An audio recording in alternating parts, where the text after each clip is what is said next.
इस जीवन में हम प्रेम को जाने ही नहीं, हम इस जीवन में सत्य को जाने ही नहीं, इस जीवन में हमने धर्म को जाना ही नहीं। हम सब कुछ जानते रहे, सब कुछ का पता करते रहे। आज वैज्ञानिक अंतरिक्ष पर अनुसंधान करता है, चांद पर अनुसंधान करता है, मंगल ग्रह पर करता है, अन्य समस्त ग्रहों पर कर रहा है, समुद्र की गहराई को जान रहा है। क्या ऐसा है जो नहीं जान रहा है? बाहर सब कुछ जानने की चेष्टा कर रहा है। हम भी बाहर सब कुछ का ज्ञान लेना चाह रहे हैं। साहब कहते हैं, बाहर सब कुछ जाना, बाहर सब कुछ खोजा, अंतिम श्वास तक सिर्फ यह नहीं जाना कि मैं कौन हूं, मैं इस धरती पर क्यों आया। सिर्फ ये नहीं जाना, बाकी सब कुछ जाना। दुनियादारी, घर परिवार, संसार, खगोल भूगोल सब कुछ जाना, इतिहास जाना, आकाश जाना, पाताल जाना, चांद जाना, सूरज जाना, मैं कौन हूं ये नहीं जाना। और यदि हम सब कुछ जानते रहे और मैं कौन हूं इसका ज्ञान नहीं हुआ, साहब कहते हैं फिर आपने कुछ नहीं जाना। एक बार एक संत के बारे में कहा जाता है कि जब सिकंदर भारत आया था आक्रमण करके, तो उसकी मां ने कहा था कि भारतवर्ष जा रहे हो, वहां सुनी हूं वहां बड़े अच्छे अच्छे महान महान संत होते हैं, एक संत ले आना। सिकंदर को ख्याल आया कि मां ने कहा था एक संत ले आना।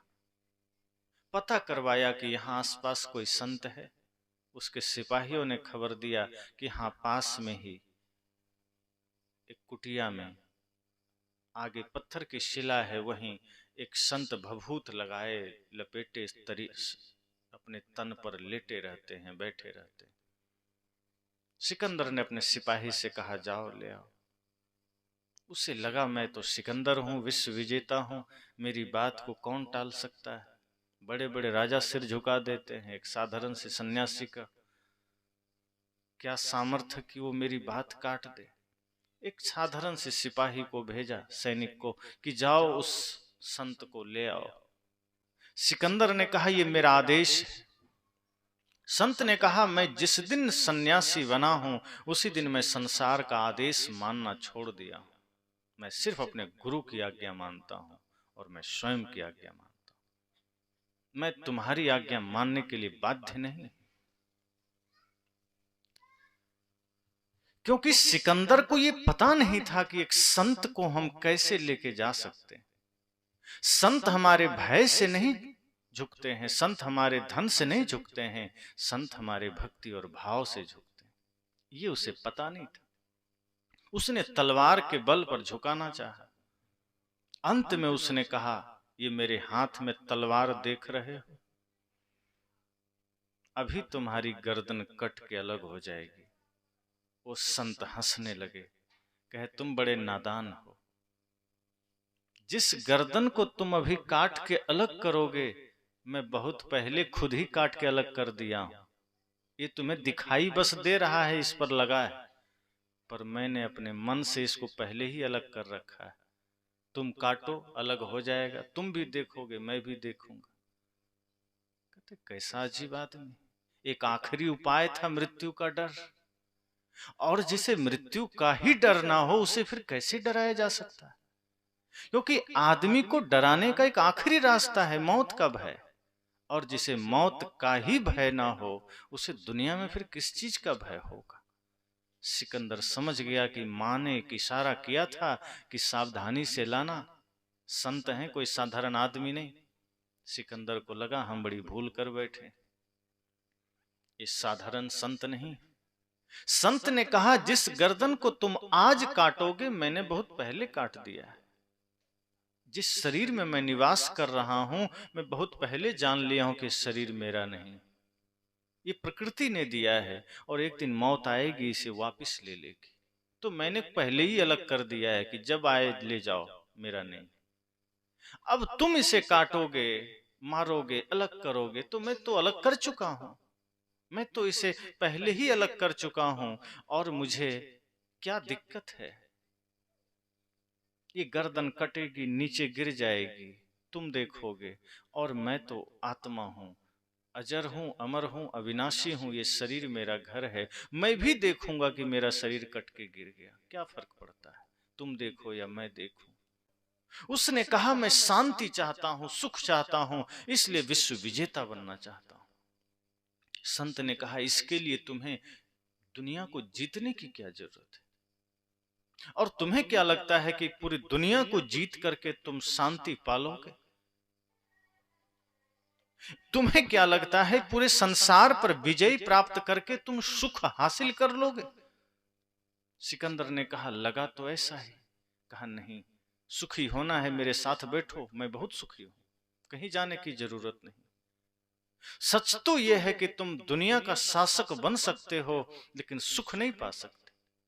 सुख पाना है तो अपने मन का शासक बनो, अपने इंद्रियों का शासक बनो। जो आदमी अपने इंद्रियों का स्वामी है, जो आदमी अपने मन का स्वामी है, उससे ज्यादा सुखी इस धरती पर दूसरा कोई नहीं है, और यही सुख का आखिरी रास्ता है। अगर तुम्हारा मन तुम्हारे वश में नहीं है, तुम्हारी इंद्रियां तुम्हारे वश में नहीं है, और तुम विश्व विजेता बनने निकले हो, तुम सुख नहीं पा सकते, तुम शांति नहीं पा सकते। सुख पाने का रास्ता यह है कि तुम अपने मन का स्वामी बनो। जो व्यक्ति अपने इंद्रियां अपने मन को अपने वश में कर लेता है, वही सच्चा शासक है, वही सच्चा विश्व विजेता है। जिसने अपने मन को जीता है वही विजयी है। किसी दूसरे को जीतना है तो उसके भाव को जीतो, उसके दिल को जीतो। किसी के शरीर पर आप अधिकार तो प्राप्त कर सकते हैं, लेकिन किसी के हृदय पर अधिकार प्राप्त करना ये कोई सज्जन ही कर सकता है, कोई साधक कर सकता है। जैसे कोई निर्जीव वस्तु है, लकड़ी है, पत्थर है, ईंट है, प्लास्टिक है, कुछ भी है, आप उसे आपस में जोड़ सकते हैं, एक साथ कर दीजिए, या तो उसमें गोंद डाल दीजिए, फेविकोल डाल दीजिए, या फिर रस्सी बांध दीजिए, वो जुड़ जाएगा। लेकिन क्या दो आदमी को एक साथ करके फेविकोल डाल के जोड़ सकते हैं? कोई कहे कि दो भाई में बड़ा झगड़ा है, दोनों में प्रेम नहीं है, तो आप ये तो नहीं कर सकते कि चलो दोनों को एक साथ करके रस्सी में बांध दो, दोनों एक हो जाएगा। ऐसा होगा?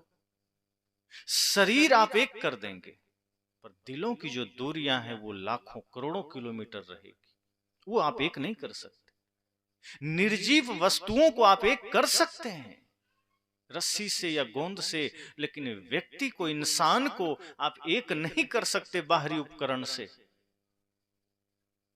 एक घर में एक छत के नीचे रहने वाला इंसान भी दिलों की दूरियां इतनी बढ़ा लेता है कि उससे तो पास अमेरिका लगने लगता है। एक ही माँ बाप से जन्म लेने वाला भाई इतने बीच में दूरियां और खाई पैदा कर लेता है कि मालूम पड़ता है जैसे भाई नहीं दुश्मन है। सदगुरु कबीर कहते हैं कि जब आप अपने मन पर विजय प्राप्त कर लेते हैं और तब आपके दिलों की दूरियां घट जाती है, फिर आप एक हो जाते हैं। फिर आपको बाहर किसी चीज की जरूरत नहीं पड़ती है, फिर आप बाहर का विजेता नहीं बनते हैं, फिर आपका मन आपके अधीन होता है, आपकी वाणी आपके अधीन होती है, आपकी इंद्रियां आपके नियंत्रण में होती है। फिर आप एक जगह हैं, कोई अमेरिका में भी है, तो आप इतने करीब हो जाते हैं कि शरीर भले दूर हो लेकिन उसके दिल की दूरियां छोटी हो जाती। लेकिन आज हम एक साथ रहते हैं, हमारे बीच दूरियां हैं। आज जहां इस इंटरनेट के जमाने में, इस टेक्नोलॉजी के जमाने में बाहरी दूरियां कम हुई है, वहीं हमारे दिलों की दूरियां बढ़ी है। जहां आज सब कुछ हमारे मुट्ठी में है, वहीं आज माता पिता का अनादर बढ़ा है। वहीं आज माँ बाप अपने बच्चों से संतुष्ट नहीं है। पहले इतने वृद्धाश्रम नहीं थे देश में, लेकिन अब इतने वृद्धाश्रम खुल गए, और ये वृद्धाश्रम खुलने का कारण क्या है? क्योंकि आज बच्चे अपने माँ बाप की सेवा नहीं करना चाहते। अगर कोई बच्चा पढ़ लिख करके नौकरी ले लिया, बिजनेस व्यापार में चला गया, तो कोशिश करता है माँ बाप को वृद्धाश्रम में भेज दें या फिर मंथली 10-20 हजार रुपया डाल दें, अपना वो कमाए खाएं। अपना कमाना खाना है, माता पिता को पैसे भेज देना है।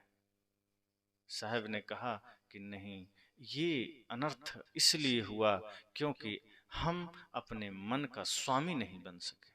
मन हमारा स्वामी बन बैठा, ये इंद्रियां हमारे ऊपर हावी हो गई, ये आंखें, ये कान, ये नाक, ये मन आपके नियंत्रण में ना रहे, ये भागने लगे और आप इसके अधीन हो गए। इसलिए इंसान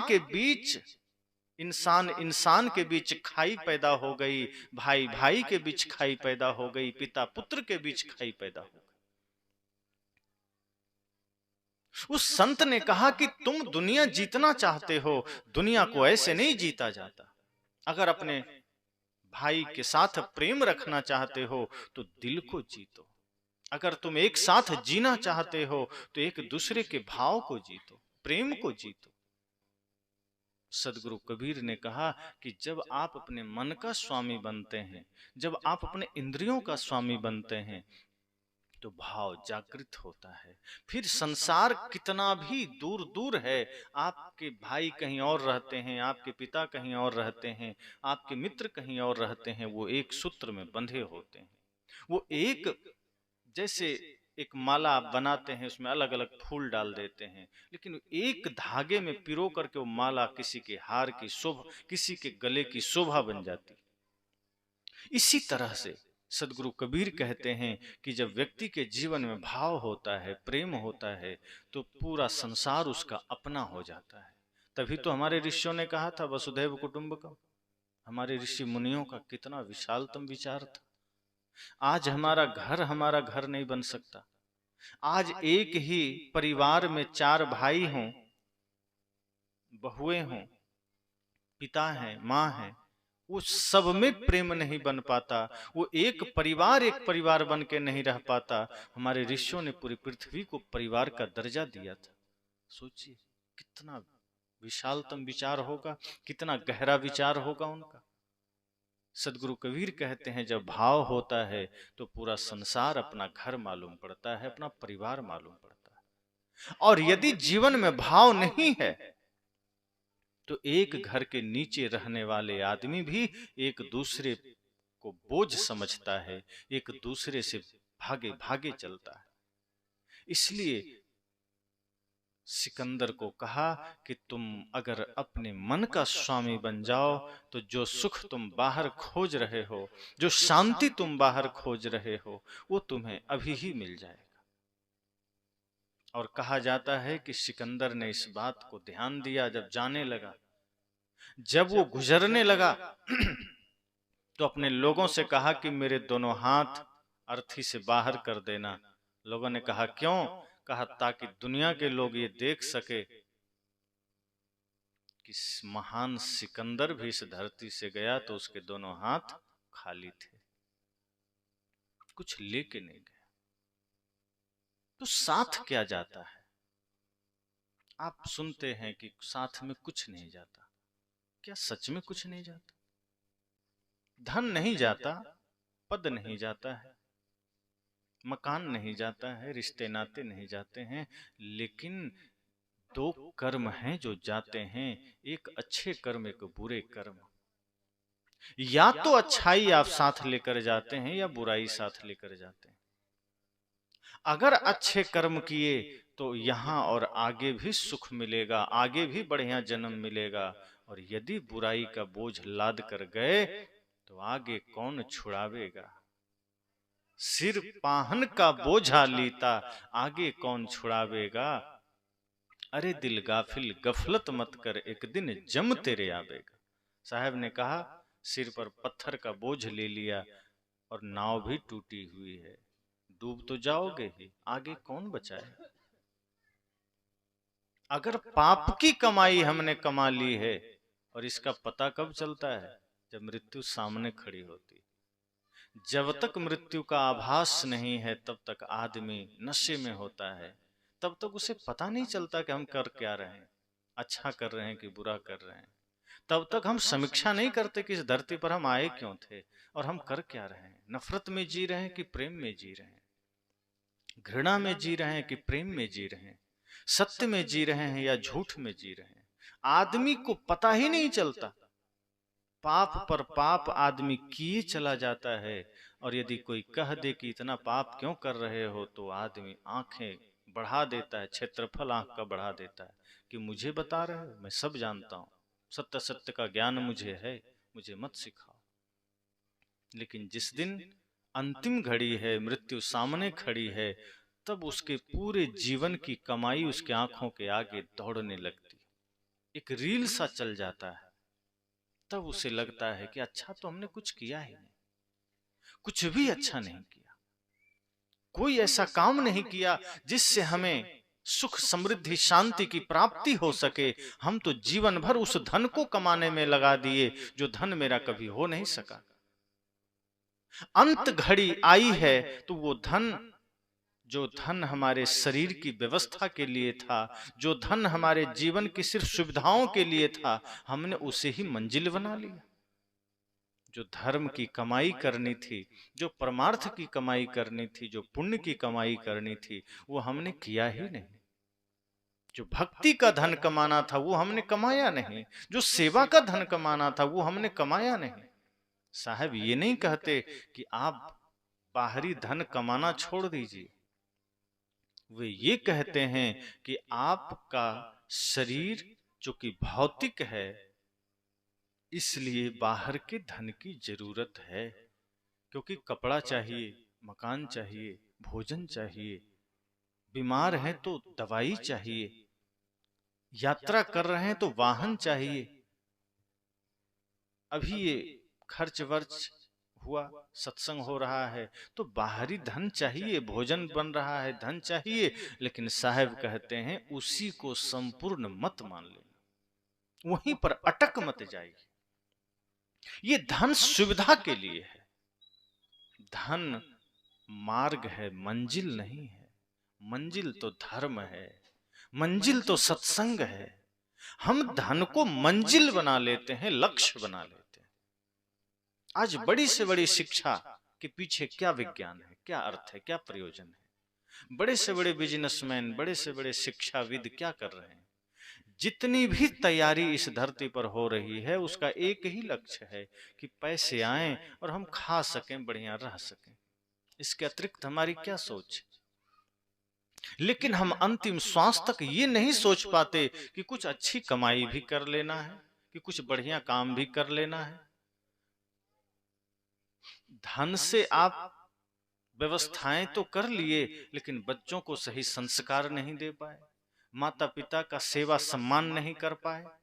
आज माता पिता जो भूखे पेट रहकर, आधे कपड़े पहनकर अपने बच्चे को पाल पोस कर पढ़ाए लिखाए, आज वो खून के आंसू रो रहा है कि मेरा बच्चा आज मेरी बात नहीं सुनता। छोटी छोटी बात में पिता को डांट दे रहा है, एक गिलास पानी को तरस रहा है पिता। जो इस घर को बनाया, आज वही पिता आंखों में आंसू लिए बाहर किसी कोने में बैठा है।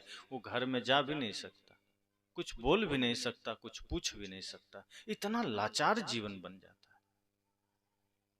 अगर आप अपने बच्चे को शिक्षा के साथ साथ बढ़िया संस्कार भी दिए होते, ज्ञान की भी शिक्षा दी होती, सत्संग में भी उंगली पकड़कर ले गए होते, तो जो पुत्र आज आपका अनादर कर रहा है, जो पुत्र आज आपका मेघनाद की तरह आपके साथ पाप में भागीदार बनना चाहता है, वो धर्म के मार्ग पर नहीं चलना चाहता, अगर आप संस्कार दिए होते तो वही पुत्र श्रवण कुमार बन सकता था। फिर वो आपको चार धाम की यात्रा जरूर कराता। लेकिन आपने अपने पुत्र को संस्कार श्रवण कुमार का नहीं दिया जो चार धाम की यात्रा करा सके। आपने उसे संस्कार मेघनाद वाला दिया है, इसलिए वो चार धाम की यात्रा तो नहीं कराता, वृद्धाश्रम की यात्रा जरूर करा देता है। और यदि आपको वृद्धाश्रम नहीं भेजा तो घर को ही वृद्धाश्रम बना देता है। वहीं आप जैसे कोरोना के समय क्वारंटीन कर दिया जाता था ना, तो माँ बाप भी क्वारंटीन हो जाते हैं, कोई पूछने वाला नहीं है, कौन आ रहा है कौन जा रहा है। अगर वो पूछना भी चाहे तो बेटा डांट देता है, शांत रहो उधर। अब बाप चुपचाप लाचार है। साहब कहते हैं क्या यही कमाई है आपकी? क्या इसी के लिए आपने इतना सब कुछ किया है? अपने जीवन को संभालिए, समझिए, जागिए। किस नींद में सो रहे हैं? जो अपना नजर आ रहा है एक दिन यही पराया हो जाएगा। भयंकर से भयंकर दुख आपके जीवन में आ जाएगा, आपका सब अपना साथ छोड़ देगा। सदगुरु कबीर कहते हैं कि संसार में आप जिस जिस से उम्मीद करोगे धोखा मिलेगा, आप जिस जिस से आशा करोगे निराशा हाथ लगेगी। इसलिए अगर जीवन को सुखी बनाना है तो गुरु का भरोसा करना, प्रभु का भरोसा करना, ध्यान धर्म का भरोसा करना। संसार में सब आपका साथ छोड़ सकता है, लेकिन ये धर्म, ये सत्संग, ये संत, ये गुरु आपका साथ कभी नहीं छोड़ते। ये कहते हैं चिंता मत करो, संसार के सारे दरवाजे बंद हो जाएं, चिंता मत करना। दरबार में सच्चे सदगुरु के दुख दर्द मिटाए जाते हैं, दुनिया के सताए लोग यहाँ सीने से लगाए जाते हैं। संत कहते हैं कि बाहर संसार में अगर आप ठुकराए भी जा रहे हो, चिंता मत करना, एक बार श्रद्धा पूर्वक किसी गुरु, किसी संत की शरण में चले जाना, धर्म की शरण में चले जाना, आपको फिर कोई कष्ट नहीं होगा।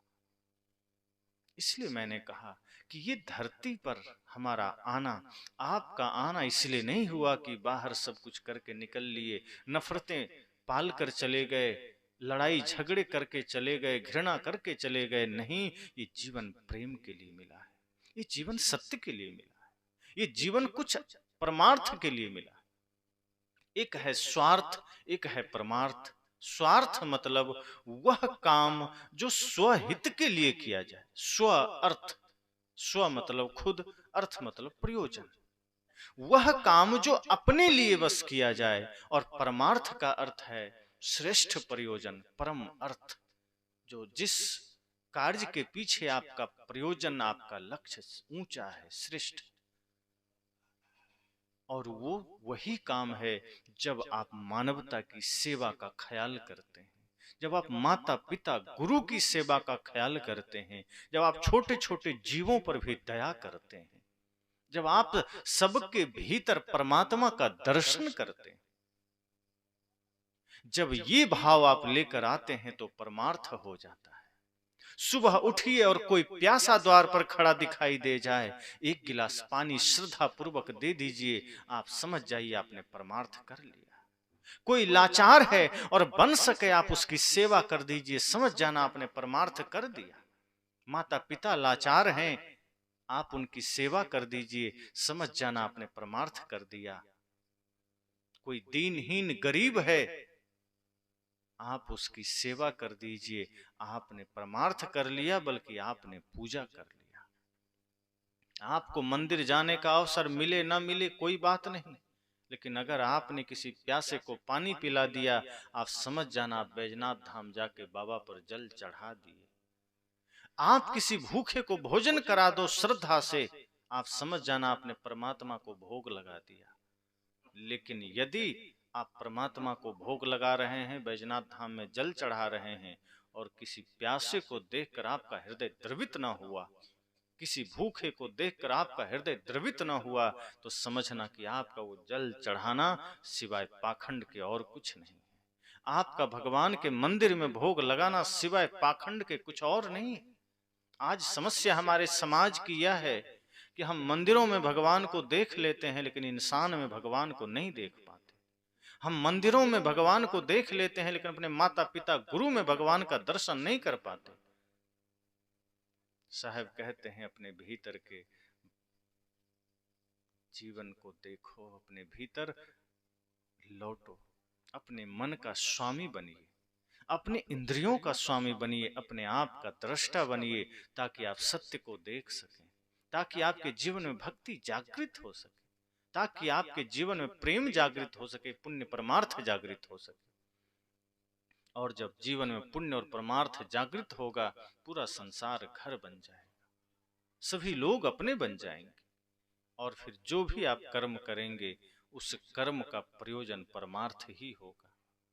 फिर आप घर में भी झाड़ू लगाएंगे तो आपका भाव ऐसा होगा कि आप मंदिर में झाड़ू लगा रहे हैं। साहब तो कहते हैं अगर मन पवित्र हो तो आप सड़क में झाड़ू लगाएं तो मंदिर में झाड़ू लगाने का फल मिलेगा। अगर आपका मन पवित्र है और आप अपने माता पिता गुरु और अपने परिवार में ही भोजन बढ़िया से बना के खिलाएं तो समझना कि आपने भगवान को ही भोजन कराया। लेकिन समस्या क्या है कि हम लोग बाहर के भगवान के लिए तो बड़े ही श्रद्धा जागृत कर लेते हैं, प्रेम जागृत कर लेते हैं,